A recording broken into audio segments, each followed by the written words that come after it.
Aksi kekerasan yang dilakukan oleh kelompok separatis bersenjata Organisasi Papua Merdeka, pimpinan Numbuk Telenggen kembali mengguncang Kabupaten Puncak, Papua Tengah.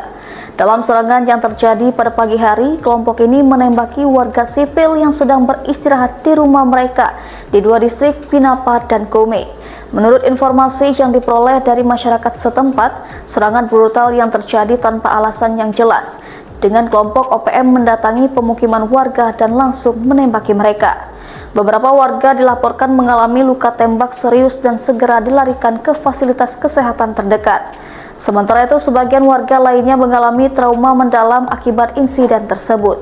Salah satu saksi Kamis 3 Juli 2025 mengaku saat kelompok Numbuk Telenggen datang, mereka seperti hendak berperang.